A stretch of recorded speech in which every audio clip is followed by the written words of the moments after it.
tahu ini bagaimana melihat mereka bisa bertemu bermain kembali di lingkungan sekolah. Jadi interaksinya ketika di sekolah mereka udah sendiri-sendiri atau saling gini. Jadi cara memantaunya itu melihat interaksi langsung ketika di sekolah. Apakah komunikasi digital pernah memicu kesalahpahaman antar siswa? Terus pertanyaan selanjutnya, dalam mengamalkan Bapak atau Ibu, sejauh ini mana kesalahpahaman teks atau salah tangkap lisan di media sosial menjadi pemicu utama munculnya ketegangan antar siswa di kelas? Kayaknya salah persepsi ya, persepsi. Pemahaman persepsinya tentang bahasa kadang bisa memicu reaksi yang tidak benar. Karena bicara di sosial media. Bagaimana Ibu melihat pengaruh foto media sosial seperti grup angkatan atau komentar publik dalam memperbesar skala konflik yang awalnya bersifat pribadi? Biasanya kan udah nggak bisa dihindari ya. Dan sekarang kan di media sosial itu media itu kan dekat banget ya. Jadi kadang suka sindir-sindiran itu ya foto, biasa itu bahkan dari satu. Biasanya yang memicu reaksi itu ketika dia nggak nulis di status tapi dia menulis di saluran itu yang kadang suka miss gitu ya, yang bisa mendeteksi. Jadi kalau kita mau mendeteksi anak itu menulis apa ya kita harus masuk ke saluran. Apakah perubahan perilaku yang paling menonjol pada siswa yang mengalami pengusiran digital seperti dikeluarkan dari grup atau diabaikan di media sosial? Ada dua. Yang pertama dikucilkan dari sosial untuk bermain. Yang kedua jadi bulian bisa terjadi. Jadi dia dimasukkan ke dalam grup itu, tapi di grup itu mereka dong harusnya capek. Bombardir diskusi. Sejauh mana Ibu melihat konflik di media sosial mempengaruhi harga diri siswa hingga menyebabkan mereka merasa tidak berharga atau minder di lingkungan sekolah? Sampai anak tersebut tidak mau masuk sekolah karena khawatir akan berlanjut ketika bertemu di sekolah ya di kelas. Karena ya circle ya, anak-anak sekarang suka main circle ya. Jadi bukan tidak hanya di media sosial dia takut, mungkin dia bisa ya, tapi untuk bertatap muka tuh kadang kebanyakan ya. Makanya banyak yang bukan banyak sih, kemarin ada kasus 2 sampai dia tuh nggak mau sekolah. Ternyata pas diusut itu tadi ada pembulian melalui sosial. Menurut pandangan profesional itu, mengapa siswa seringkali lebih memilih merespon konflik dengan cara pasif agresif seperti memblokir atau membalas sindiran daripada melakukan klarifikasi terbuka?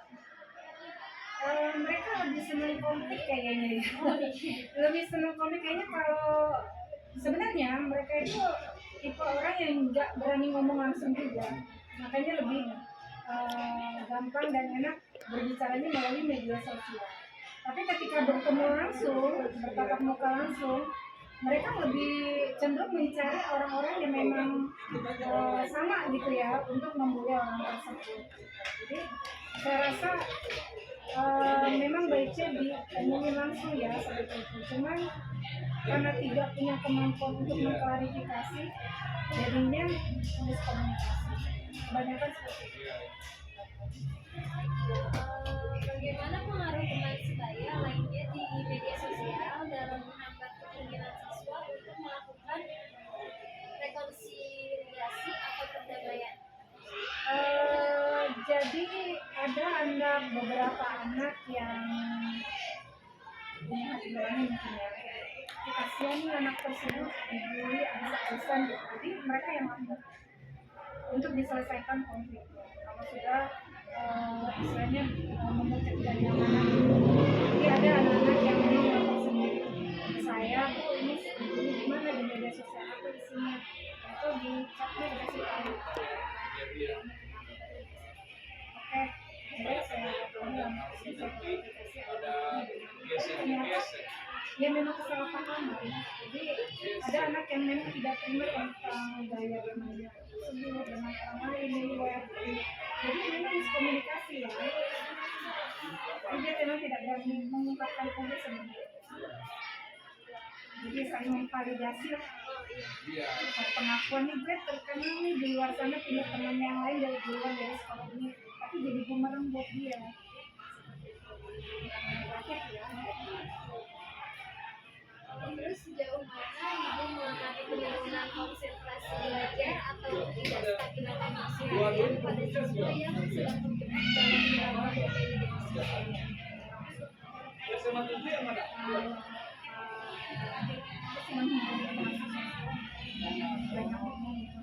Jadi pertama dulu gimana? untuk penurunan nilai itu Ya otomatis kalau dia tidak konsentrasi belajar berarti nilainya menurun. Dan ketidakhadiran sih.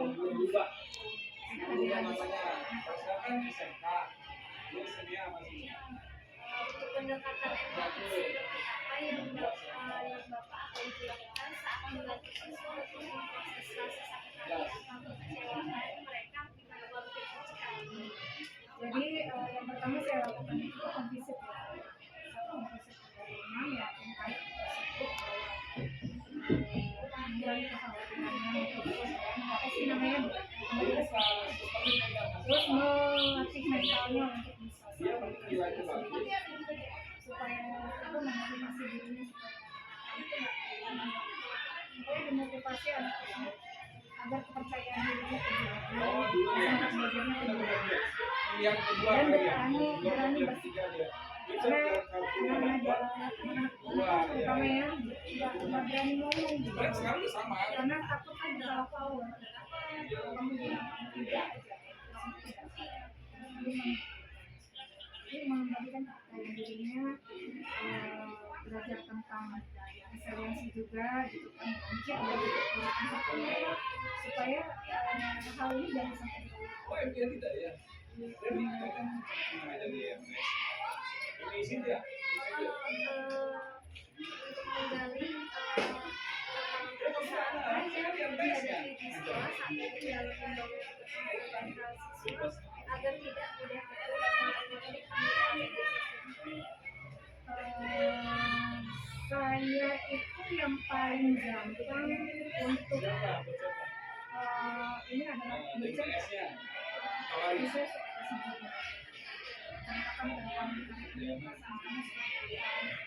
terus jadi lebih mengenal dirinya sendiri. Jadi dengan dia mengenal dirinya sendiri, harapannya adalah dia tahu di mana kelemahan dan kelebihannya dia untuk bisa karena biasanya kalau orang-orang yang udah jadi mentalnya pasti gagal, kepercayaan dirinya pasti berkurang dan otomatis ketika percaya dirinya berkurang otomatis kegiatan aktivitas di sekolah juga jadi saya lebih banyak mereka untuk bisa merealisasikan hasilnya dulu gitu. Berbicara dengan dirinya saya tuh saya tuh kenapa dia mengenali emosinya sejauh mana kata-kata itu bisa melukai kamu terus nanti dikasih apa namanya statement bahwa kata-kata tersebut sejauh mana itu mempengaruhi jadi misalnya kayak dia dikatain kamu merasa nggak sih kalau kamu tidak merasa seperti itu harus marah apa yang emosi yang kamu rasakan kenapa kamu sedih? Karena saya tidak seperti itu. Saya mengenalin dirinya dia sendiri ya supaya dia bisa percaya gitu. Oh iya, saya tuh gak kayak gitu sebelumnya gitu kan. Yang kalau remaja punya teman cowok gitu kan namanya bersosialisasi. Tapi yang sejauh punya batasan jadi banyak menulis jurnal jadi saya kasih catatan yang dia nulis sendiri jadi dilaporkan jadi emosinya saya tahu nih tiap hari apa nih yang berubah jadi itu yang kali ini yang kamu hadapi apa perasaan yang kamu rasakan pertama apa gitu. Terus kalau ketika kamu merasa sedih apa yang harus kamu lakukan? Ketika kamu marah apa yang harus kamu lakukan? Itu biasanya kalau marah saya suka kasih start untuk bisa Oh iya. merealisasikan perasaan itu. Makanya bisa dari luar ya.